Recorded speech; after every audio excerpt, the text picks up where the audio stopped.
We are often told that change is all about the willpower, trying Mhm. harder, thinking differently, pushing harder, pushing through resistance. But what if that resistance is not the problem at all? What if it's actually intelligence, shaped by the survival, trauma, and the nervous system protection? So today's conversation is about rethinking change itself. So, hey, dear listeners, welcome back to another powerful episode of Mind Meets Machine, where we explore how the human inner world intersects with modern frameworks for the growth, healing, and performance. And today I'm joined by a lovely guest. Please welcome Kerishma. So, welcome to the show. Thanks, Abby. Yeah, it's great to be here. Amazing. Amazing. So, dear listeners, before we delve deep into our discussion today, I'll quickly love to introduce you to Karishma.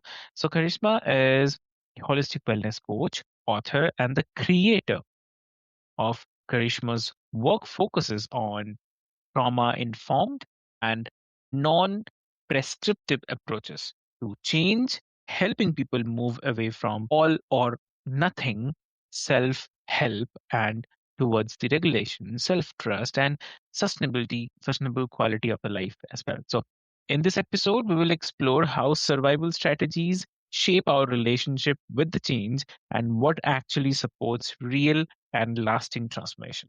So, why to wait? Let's get started. Welcome to the show again.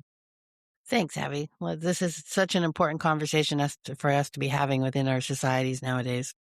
Exactly. Totally agree. So, I mean, before we get into the frameworks and the tools, I'm really very curious. Like, when you think about the word change, so what do most people misunderstand about why it's so hard? I think that for many of us anyway, I won't speak for everybody, but many of us grew up within cultures where it was just kind of like expected that, you're supposed to know how to do it. You inherited ideas of what success looked like, and there were things expected of you, and you were supposed to just be able to do it pretty much instantly, without any kind of context for like learning and growing and figuring out how to create that change and the process that it actually takes to create any change. And in my own life, I use the word change and growth and healing all pretty much in the same way, right? Because it's for me, it's all that way. I don't think it's rare that we grow or change. I guess sometimes we change for the worse, but for most part, we tend to change towards in a healing or growing kind of way, unless it's Okay. something's come along to create that change in a very negative kind of way. Exactly. Exactly. So that distinction is already, I mean, that already shifts the conversation from what's wrong with me to what happened that shaped me, right? So, also like about the uh, common misconception if I have to talk about, so there's a strong belief that once someone understands what to do, change should follow naturally. So from a kind of trauma informed lens, what does that idea break down? So if you can share. Yeah, well, my books and my work, it's a lot of it's based on some of it's my education, but some of it is lived experience, right? And I definitely was somebody who had that unrealistic expectation. Like I really struggled with low self-esteem, low self-worth, and really like actually kind of hating myself when I was younger. So I spent many decades actually just thinking that all I had to do was like make up my mind. If I had the willpower or the discipline or the commitment to love myself, then it would just happen like that. Mm. Like that never worked. I would gain some ground, certainly, but I always sort of ended up back where I had started. And I was like, okay, well, you're not in this instant idea of jumping. I always talk about it from like jumping from the bottom of the staircase to the top. You're not actually ready to be there because you didn't take the steps you needed to take to actually get there. So you always fall back to where you were in the first place. So maybe that's not a quicker way like I had always thought. Maybe actually like going really slow, taking it a step at a time, building up agency and the confidence to be where I'm at as I climb or make that progress. And something I was really not aware of most of my life was that my nervous system itself needed for me to go slow, for me to feel safe with the changes that I was creating in order to actually be able to maintain that change. Exactly. Exactly. And okay, and also like what I'm hearing is that insight alone it's not something or it's not enough when the nervous system is still operating in the protection mode. Am I correct, right? Yeah, yeah. Like I think I don't know how many of you have that image of crack the whip, and come down for stern with ourselves. This is how Mm, to motivate ourselves. And it might work in the short term, but I think it always backfires just as it does with children. So, I learned that excuse me, yeah. compassion based practices, which, like I had the same kind of stereotypical belief that I run into with other people. If I'm nice to myself, then all I'm Mm, going to do is sit on the couch eating bonbons and watching TV, right?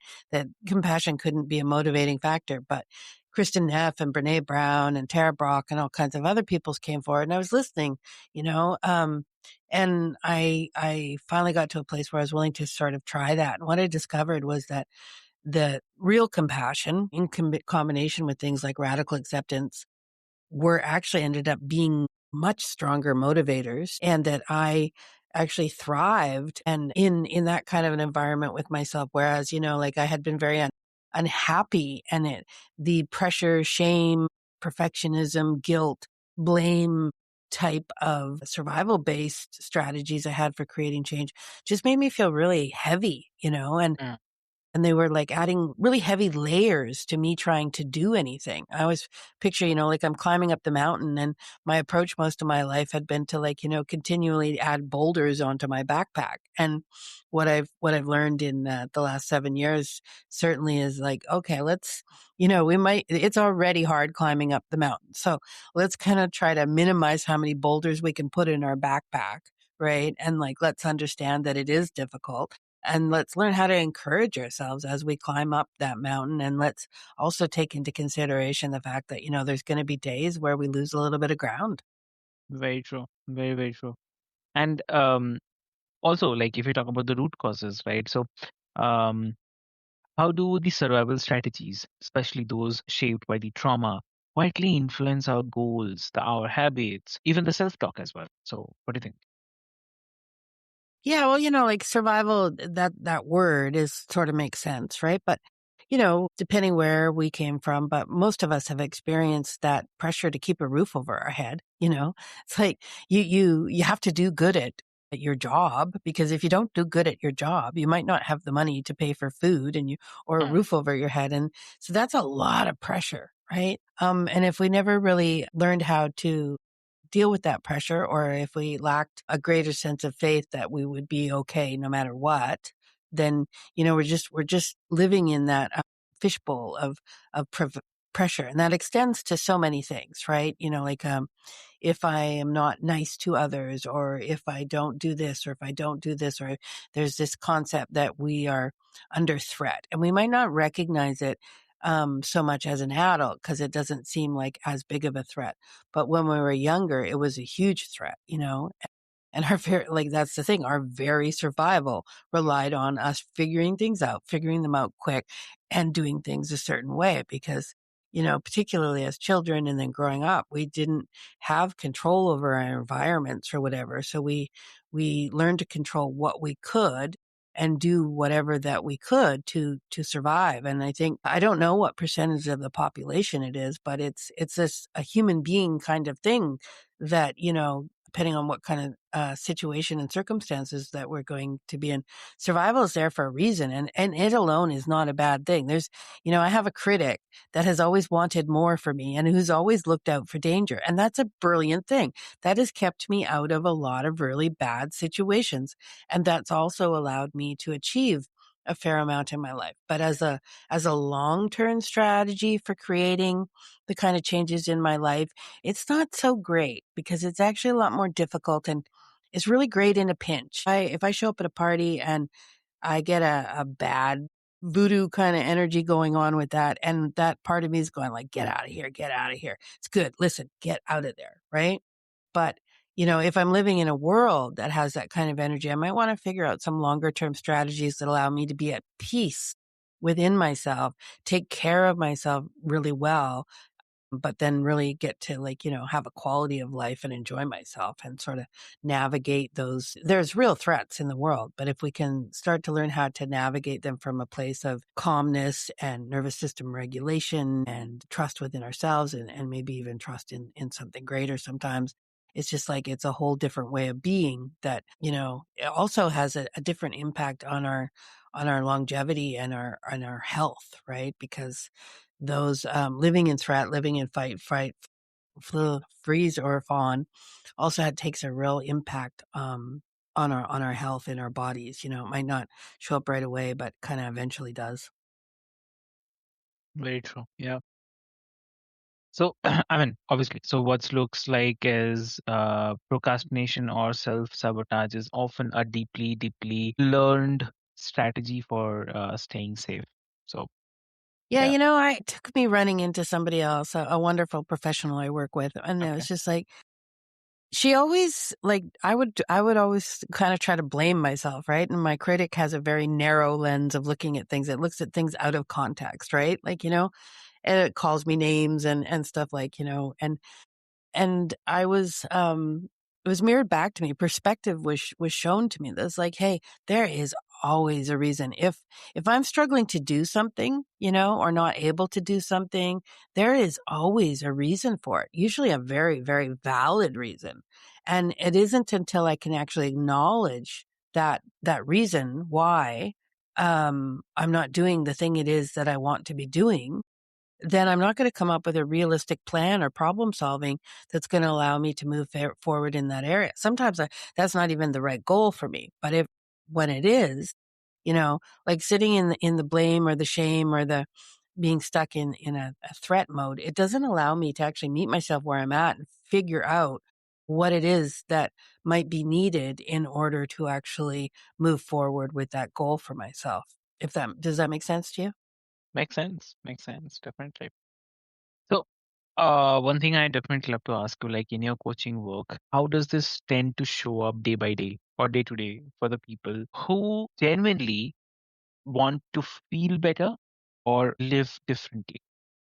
Well, ironically, almost everybody I've ever worked with has this skill of being Yeah, nice and supportive and encouraging towards their friends and loved ones, right? And then what I discover almost across the board is so they maybe somebody wants to lose weight, maybe somebody wants to learn to eat better, maybe somebody wants to quit smoking, maybe somebody wants to start exercising more.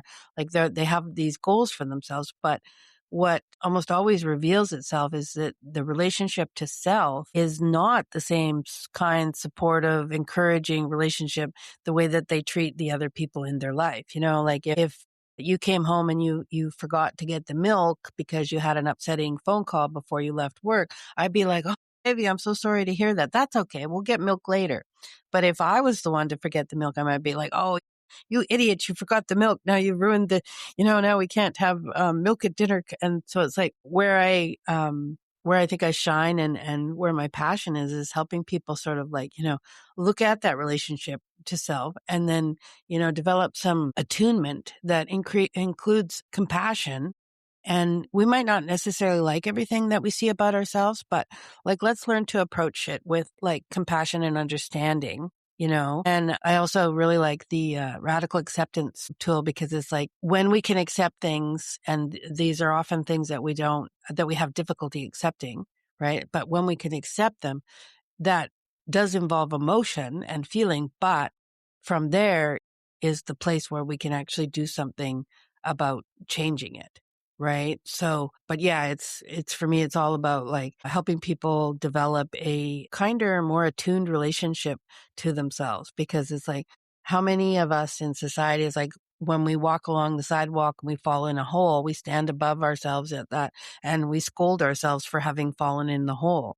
Whereas, if we can learn to come across ourselves in that hole and say, hey, oh, wow, I bet you feel horrible falling down in that hole again. Here, let me offer you a hand up. right? Let me offer, and let's figure out, like, how we can stop falling in this hole. Cause I know it really sucks when you fall in that hole, you know? So when we learn to have that kind of a understanding with ourselves and approach, instead of being very reactionary from a blame and shame kind of place, but responsive from a kind, compassionate, encouraging, and understanding kind of place.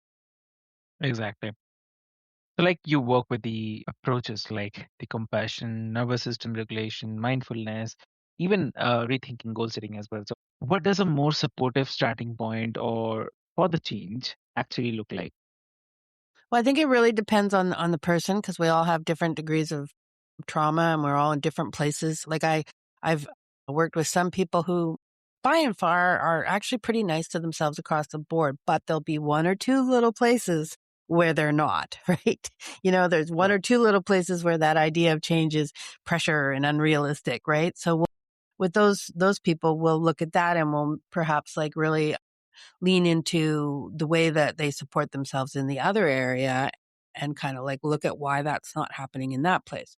For other people that have like really low self worth and a rather critical negative kind of relationship with themselves, it's really going to depend on their capacity and their history and what they're open to. So I Right. choose from a wide range of like, like with myself, I consider them interventions, but I think for somebody who's really overwhelmed and having like a really hard time, even knowing what their internal world going on, a real simple thing I used in my own life was just once or twice a day to just do a scan, close my eyes for like even 5 seconds and just ask myself, what's going on the inside?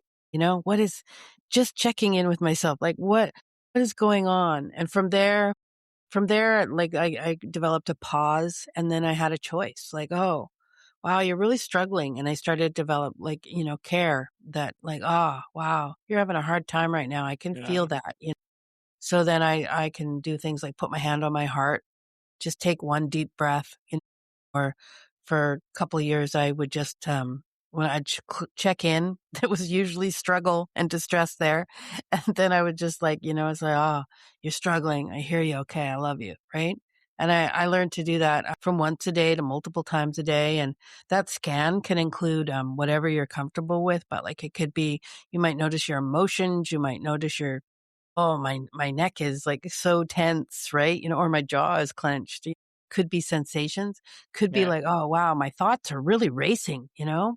But there's all this information going on in our internal worlds, and for many of us, we have not been paying attention to that. We've been paying attention to other people. We've been paying attention to external things. And it's just that slow journey of like actually listening and paying attention to what's going on the inside. And then depending how what there is going to like, I work with a lot of people who also work with counselors, right? To do a little bit of the deeper, heavier kind of trauma work, right? I can certainly meet people where they are at and we can do a lot of it. But for some people that have a much heavier trauma history, it can be also good to work with a counselor as well as me, or even instead of me, right? Exactly. Exactly. Definitely. It actually reframes. That's something like we build a safety for rather than something we force ourselves into. Right. So that's a good one. So for the listeners who are listening, who feel stuck, exhausted, or discouraged by the repeated attempts at change, for them, what's the one compassionate reframe you'd offer them right now? Well, right now I'm actually kind of like been speaking a lot about the journal I created, which was a transformational process in my life that really helped me rewire my brain. Right. Um, and it helped bring a voice to the surface beyond the critical one. So that is something, whether or not you use the journal, which just makes it simpler, or you do it yourself. I didn't have a journal when I did it, but it's the idea that once a day or it's best at night because that's often when we're going through our day and identifying where we messed up. And the idea is to Right. sort of identify what went well or what was difficult. We will listen to our partners or our friends about what was really hard or what was challenging, what took courage, what were they able to maintain, all these different kinds of things. But these kinds of questions, I call it like ways I showed up for myself, right? And it's a personal thing because, maybe for me, brushing my teeth this morning was really, really hard and it's super easy for you, right? So, but it's like, taking a moment to reflect. It only takes 5 to 10 minutes and it's so powerful. And you can do it with the journal or you can just do it on your own. It's just like ask yourself a few questions from a little bit different lens. It's like, what did I do today that was really hard? Or what did I do today that, took some courage? What did I do today that, you know, uh, that was a commitment to maintaining something? Or what did I do that let go of something for a little, for even a moment, right? And what I find is the smaller the thing, like the more credit and acknowledgement and validation you can give yourself for things like no matter how small they are, starts to develop this entirely different relationship. Likely one that, like I said, this is likely how you treat other people, but you've never learned to treat yourself. And it just starts with taking like 5 to 10 minutes to start to like, listen to what your reality for the day is and look at where, what was meaningful to me today. Gratitude is fantastic, but I find that if you don't have that foundation of self, your gratitude for other things is going to be like a little bit hollow in a way. It might seem real, but we need, just like the sun needs the moon and the moon needs the Mhm. sun, we need that foundation with self for other things to hold more meaning, right? So if we can start to recognize what is really important and going on within our own internal worlds by using some curiosity. I like to say the mix of curiosity and compassion, right?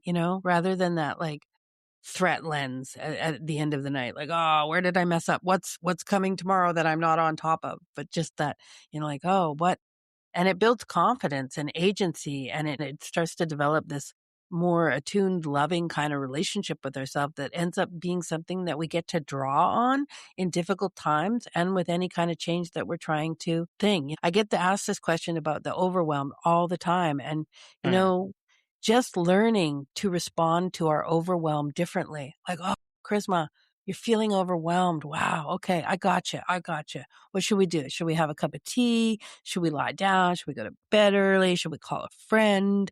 Like you're overwhelmed. How can I help? Right? And just learning how to respond to that overwhelm as a human being is a game changer, right? For sure.